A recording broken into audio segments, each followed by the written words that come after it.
GST की नई दरों का काउंटडाउन शुरू हो गया है। 22 सितंबर से नई दरें लागू हो जाएंगी। अब सिर्फ दो ही दरें रहेंगी जीएसटी की, 5% और 18%, और दो दरें ख़त्म हो गई हैं। तो नई जो टैक्स की नई दरें लागू होंगी उससे किन वर्ग को कितना फ़ायदा हो गया, क्या क्या चीज़ें सस्ती हो जाएंगी और कौन सी चीज़ें महंगी रहेंगी, तो इस बारे में विस्तार से बातचीत करेंगे। और मेरे साथ खास मेहमान हैं वरिष्ठ चार्टर्ड अकाउंटेंट नरेश सिंगला जी। आप वीडियो को आखिर तक बने रहना, आप किस तरह से नई दरों का फ़ायदा उठा सकते हैं इस बारे में बताएंगे। जी नमस्ते सर। हाँ जी नमस्ते जी, पहले टैक्स की कौन सी दरें थी और अब कितनी रह गई हैं, थोड़ा बताओ इस बारे में। जीएसटी में जो मेन चेंजेस आई हैं इसमें दरें एक तो 12% कम की है, एक 28% कम की है जी। तो 12% में जनरल गुड्स आ रही थी, जो आम कंज्यूमेबल आइटम्स हैं वो गुड्स आ रही थी, उसको 5 भी ले आए, मतलब मैक्सिमम 5 भी आई हैं वो। जैसे अपने बिस्कुट हैं, नमकीन, खाने पीने की चीज़ें, जो आम कंज्यूमेबल आइटम्स हैं वो सारी 5% में आ गई हैं। और जो 28 वाली जो है वो 18 पे आ गई है। 28 में जो आती थी वो सीमेंट्स वगैरह था, इंफ्रास्ट्रक्चर में जो यूज़ होता है बिल्डिंग वगैरह में, सीमेंट्स हैं, व्हीकल्स हैं, उनका आता है। तो वो गवर्नमेंट ने जो कंज्यूमर आइटम्स के लिए जीएसटी जो कम किया है वो इसीलिए है कि लोग मैक्सिमम परचेज करें, परचेजिंग पावर बढ़े उनकी, तो इस मतलब इनका हर बंदे की पहुंच तक हो जाए वो जी। और जो व्हीकल्स वगैरह का जो जीएसटी रेट कम की है उसका भी मेन रीज़न यही है कि जो मिडिल वर्ग है उसको ज़्यादा मतलब इसका रेट का जो जीएसटी या फर्क ना पड़े और थोड़ी चीज़ें सस्ती हो जाए जी। आम बंदे के आज बिना व्हीकल के आप कहीं जा नहीं सकते, तो व्हीकल हर कोई बंदा परचेज कर सके। जो लग्जरी व्हीकल्स हैं उनके ऊपर 28 से 40 कर दिया उन्होंने जी। तो वो ठीक है, हर आदमी अपनी कैपेसिटी के हिसाब से खरीद सकता है। तो गवर्नमेंट की यही पॉलिसी रही है। और ये कहीं ना कहीं गवर्नमेंट ने जो पहले इनकम टैक्स का रेट बढ़ाया है, इनकम टैक्स की जो एग्जम्पशन लिमिट बढ़ाई है, उसके पीछे उनकी सोच पहले ही ऐसी थी कि 12 लाख तक की है, 12 की है जी। पहले वो मतलब 2.5 लाख में से तो 2.5 लाख थी, 2.5 से 3 की है, 3 के बाद उन्होंने वैसे टैक्स के 5 लाख की छूट दी थी, वैसे 7 लाख कर दी थी, 7 तक कोई टैक्स नहीं लगेगा। अब ये है कि 12 तक कोई टैक्स नहीं लगेगा। उसमें क्या मनी जो इन हैंड है आम पब्लिक की ज़्यादा होगी, तो मनी अब जो आपके हाथ में ज़्यादा है तो खर्चे भी ज़्यादा करोगे। तो अगर देखा जाए तो गवर्नमेंट को ज़्यादा फर्क नहीं पड़ेगा, रादर इनका कलेक्शन बढ़ेगा जीएसटी का, क्योंकि लोगों की मैं पहले 5 तक खर्च करता था, 7 तक खर्च करता, अब मैं 12 तक खर्च कर पाऊंगा। तो ये गवर्नमेंट की जो बड़ी अच्छी पॉलिसी है, इससे इकॉनमी ग्रो करेगी, जीडीपी बढ़ेगी, तो इंटरनेशनली भी इंडिया की जो है छवि बेटर होगी। पहले हम इंटरनेशनली देखते थे लोगों की जो इनकम थी 2.5-3 लाख जो देखने में आती थी बहुत कम लगती थी, अब वही 12 आएगी, 15। अब देखा जाए इनकम टैक्स में जो रिटर्न्स भरने वाले 10 लाख से ऊपर भी बढ़ रहे हैं लोग ऐसे, तो वो धीरे धीरे इकॉनमी बढ़ रही है। तो यही हर नागरिक की भी सोच यही है, सरकार की भी यही सोच है, बढ़े जो बिल्कुल। और जीएसटी का असर जो है हमें जो लग रहा है बड़ा पॉजिटिव इफेक्ट रहेगा। और जो 22 से लागू हो जाना 21 तक का जो है तो पुराने रेट चलेंगे, 22 के जैसे नवरात्रि शुरू होंगे तो नए रेट लागू हो जाएंगे।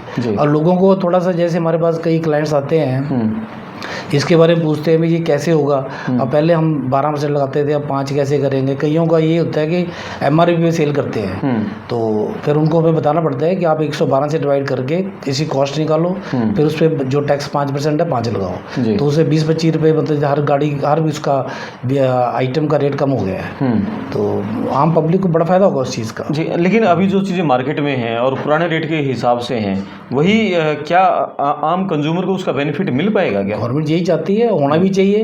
अगर नहीं है, किसी ने कंप्लेंट कर दी तो उसमें गवर्नमेंट, वैसे तो देखो जो बड़ी कंपनीज हैं जैसे व्हीकल्स की है, महिंद्रा है, मारुति है, इन्होंने तो अपना गवर्नमेंट में ऐड भी करनी शुरू कर दी है कि ये व्हीकल्स पहले इस रेट में थी, अब इस रेट में मिलेगी आपको 22 के बाद। तो ऐसी जितनी फास्ट मूविंग गुड्स हैं उनका भी जो रेट्स है रेट कम हो गया आएगा सभी पे, और स्लिप लग जाएगी उसके ऊपर, जो रेट मतलब कि जो रेट्स आएगा पब्लिक को पड़ेगा वो रेट, वही रेट 22 को लगेगा, फिर वो जी सभी व्हीकल से फर्क पड़ेगा। तो क्या मान के चलिए फेस्टिव सीजन में लोगों को जेब पर कुछ सस्ती मिलेगी, सस्ती मिलेगी हाँ, और हर बंदे की पहुंच में हो जाएगी। अब बाइंग कैपेसिटी बढ़ गई है तो उससे बड़ा फायदा है उस चीज़ का जी। और क्या हम ये मान के चले कि जैसे फेस्टिव सीजन आ गया है तो सरकार की तरफ से, क्योंकि कहीं ना कहीं एक ये सोचता है दुकानदार की वो भी पुराना जो बेनिफिट मार्जिन उसको और लगातार मिलता रहे, उस पर क्या प्लानिंग चल रही है सरकार की कि कंज्यूमर को बेनिफिट मिले? गवर्नमेंट देखो जी, गवर्नमेंट जो है रेट भी कर सकती है। अगर उनको ये लगेगा कि ये दुकानदार है, ये बड़ी बड़ी कोई हॉल बड़ा मतलब कोई मॉल है, इसमें ऐसा चल रहा है जो पुराने रेट भी चीज़ें बिक रही हैं, तो गवर्नमेंट उसके ऊपर एक्शन ले सकती है। जीएसटी डिपार्टमेंट भी इसमें विजिलेंट है काफ़ी, भी जो रेट है जो जितने कम किए, टैक्स जो है टैक्स का बेनिफिट पब्लिक को मिलना चाहिए।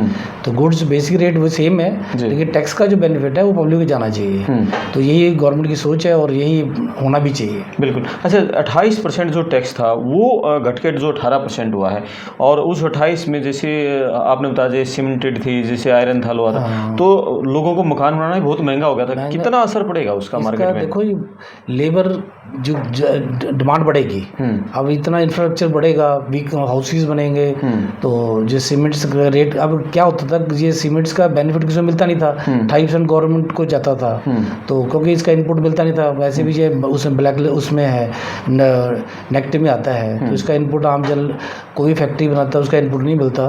तो अब सीमेंट का रेट कम होने से मतलब आम फैक्ट्री वालों को भी फायदा है, कंज्यूमर को भी फायदा है, और जो बिल्डर्स है इनको भी फायदा है। मकानों की कॉस्ट कम हो जाएगी, तो उससे मतलब इसमें डेवलपमेंट ज़्यादा होगी, ज़्यादा मतलब इंफ्रास्ट्रक्चर पे खर्चा ज़्यादा होगा, तो ये बड़ा बेनिफिट होगा। अच्छा, ये जीएसटी को लेकर लंबे समय से आवाज़ उठ रही थी लोगों की, भाई जेब पे बहुत ज़्यादा मतलब एक किस्म से लोग ये कह रहे थे डाका डाला जा रहा है। विपक्ष बड़ी मजबूती से इस चीज़ को उठा रहा था और लंबे समय से कह रहे थे।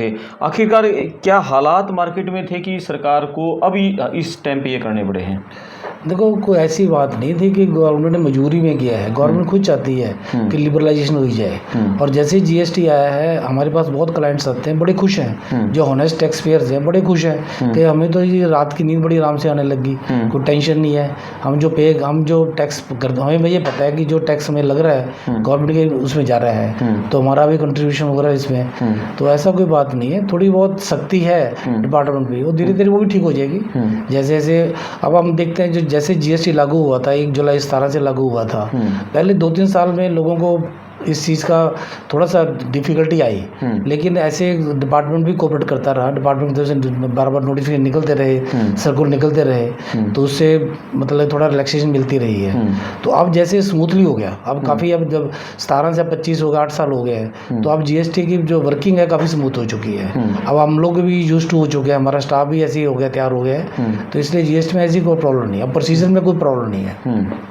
बिल्कुल जी, बिल्कुल। यानी कि लोगों को 22 तारीख से नवरात्रि शुरू होने से और खाने पीने की सूखे मेवे हैं, बिस्कुट हैं, पैक्ड फूड हैं, उन सब में राहत मिलेगी। आम जो फास्ट मूविंग कहते हैं इनको, वो 5.5% जिनका आप नाम ले रहे हो, ये सिर्फ फास्ट मूविंग कहते हैं जी। अगर टैक्स उसमें जीएसटी अगर स्टॉक में भी देखें तो इसको फास्ट मूविंग स्टॉक्स कहते हैं, तो ये बड़ी सस्ती हो जाएंगी। बिल्कुल, वो फर्क पड़ेगा इसका, 5% में आएंगे सारे। लोगों की कैपेसिटी काम खर्च करने की बढ़ जाएगी, तो बड़ा फर्क पड़ेगा। इकोनॉमी में बहुत ज़्यादा चीज़ होनी है इसमें। अब इसका इफेक्ट साल 2 साल बाद देखना, तो कितनी मतलब कि हमारी ग्रो करती है। क्या असर देख रहे हो 2 साल के बाद इसका? 2 साल के बाद देखो, मनी की सर्कुलेशन जितनी ज़्यादा बढ़ेगी, किसी भी कंट्री की प्रोग्रेस उतनी ज़्यादा बढ़ेगी। इनडायरेक्ट टैक्स कितना कलेक्ट होगा? आज जो हम कहते हैं कि 1 लाख करोड़ हो गया, 2-1.5 करोड़ हो गया, तो ये तो मतलब 2 लाख से ऊपर चला जाएगा। कलेक्शन बहुत होनी है, तो अच्छा 2 नंबर का काम ही बंद हो जाना है, तो सारा लोग मतलब शांति से रहेंगे, 1 नंबर में चलेगा सारा काम। ये हमें भी लगता है ऐसा होगा। जैसे पहले हम देखते थे कि मोर देन 75% 2 नंबर में काम होता करते थे लोग, तो अब जो खुद ही कहने लगे अब तो सारा काम 1 नंबर में मजा आए काम करने का, तो ये सोच है। बिल्कुल, 1 नंबर में करने से डरते थे लोग पहले, छोटे शहरों में तो अभी ऐसे 1 नंबर में नहीं करते, तो करना ही पड़ता था हमको। अब ये है कि सारा 1 नंबर कर, बड़ा खुश है लोग जी, और मनी की सर्कुलेशन बढ़ गई है, और वैसे भी कैश की तो वैसे ही कम हो गया, कुछ सब चीज़ ऑनलाइन हो गया सिस्टम, तो कुछ इंटरनेट से हो गया, कुछ इससे हम पेमेंट जैसे कर रहे हैं, गूगल से कर रहे हैं, उससे कर रहे हैं, पेटीएम से कर रहे हैं, तो बड़ा फायदा है इस चीज़ का। बिल्कुल। अच्छा, चलो ये बात चली है जैसे 1 नंबर की 2 नंबर की, हम बहुत सारे मार्केट में जैसे लोग देखते हैं कोई प्रॉपर्टी सेल करते हैं, तो लोग ये कहते हैं कि सारा पैसा हम 1 नंबर में नहीं लेंगे, 2 नंबर में भी हमें तो पैसा चाहिए। लोग 1 नंबर में पैसा लेने से क्यों डर रहे हैं इस तरह से? नहीं, आप नहीं डरेंगे। अब जैसे देखो, आप जो देखोगे जब पहले जो एसेट सेल होती थी, कोई भी लैंड बिल्डिंग सेल होती थी, तो उसके ऊपर जो स्टैंप ड्यूटी थी वो 14% तक होती थी, 12-13%। अब वो घट के जेंट्स के ऊपर 7 है, लेडीज़ के 5% है। तो गवर्नमेंट इसमें शायद कम कर दे धीरे धीरे। इसका इनपुट तो नहीं मिलता, जैसे आपके आज प्लॉट आपने खरीदा, उस पर स्टैंप ड्यूटी पे की, अब उसको सेल करके नेक्स्ट ले रहे हो, जो पहले स्टैंप ड्यूटी का इनपुट आपको नहीं मिलता, वो इसमें अभी रोका हुआ है, गवर्नमेंट ने किया। लेकिन हो सकता है कि टैक्स स्टैंप ड्यूटी कम कर दे, जिससे कि ये आम बंदे की पहुंच में हो जाए परचेज करना भी। तो ये बड़ा बेनिफिट है इस चीज़ का। चलो बहुत धन्यवाद। और कुछ लास्ट में जीएसटी के ऊपर कहना चाहेंगे? यही है, लोग कोऑपरेट करें और खूब परचेजिंग करें, गवर्नमेंट यही चाहती है, जिससे ग्रोथ होगी कंट्री की। जी जी, बहुत बढ़िया। और शायद इसीलिए खूब परचेज करें, नवरात्रि से शुरू किया है, फेस्टिव सीजन से। डेट भी बड़ी गजब की चूज की है इन्होंने। हाँ, नवरात्रि डेट चूज की है। बिल्कुल बिल्कुल। हर चीज़ खरीदना पॉजिटिव रहता है, बिल्कुल, ये शुभ रहता है। हाँ, बिल्कुल, बहुत धन्यवाद सर। और ये थे जीएसटी को लेकर हमारी बातचीत senior accountant, chartered accountant Naresh Singla ji से। आपके कुछ सवाल हैं तो कमेंट बॉक्स में लिखिए। मैं आपका दोस्त करमपाल। धन्यवाद। धन्यवाद सर। Thank you. नमस्कार।